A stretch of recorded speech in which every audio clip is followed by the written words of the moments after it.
Pay attention to these points where the FIA failed to investigate. These are not assumptions or judgment, so watch the entire video before leaving a comment, because I'm bringing in only the facts.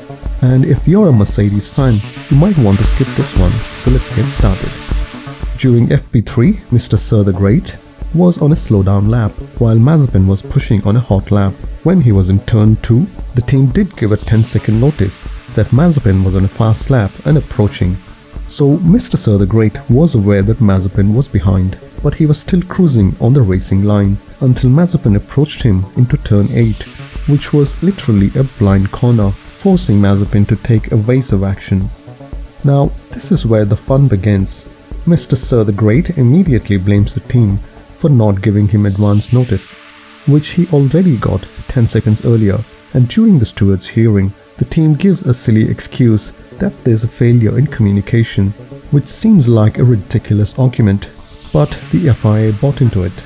I wonder why there was no such communication failure when they were plotting to slow down other cars to double stack their own during the race. This was a clear penalty for the driver, but Mercedes got away with just a fine based on a fabricated story.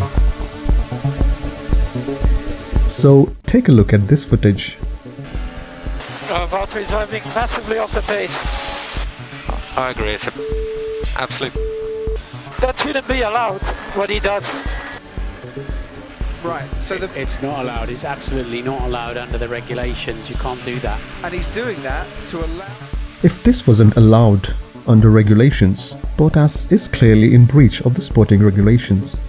Why didn't race control or the stewards question Mercedes? These seem absolutely double standards by the FIA. If the rule is to maintain 10 car lengths distance behind the car ahead, so Mr. Great backed off quite a bit during the first restart, and he does this on a regular basis. Race control ignored this again. Although it's a restart, the lap to form the grid is a formation lap, and the rule should apply. When a driver in front slows down without any flags, you don't tuck behind the rear wing and pretend as if you're confused.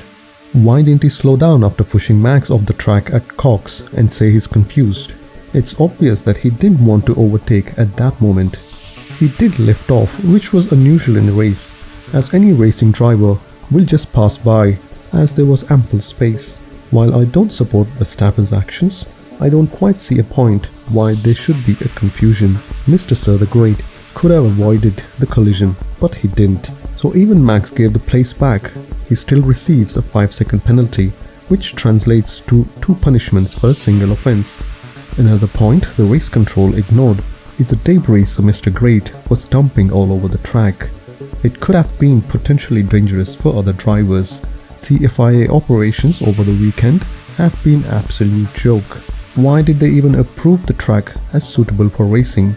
It has been absolute carnage in both F1 and F2. Should they be racing on such a dangerous track? More on that in my next video.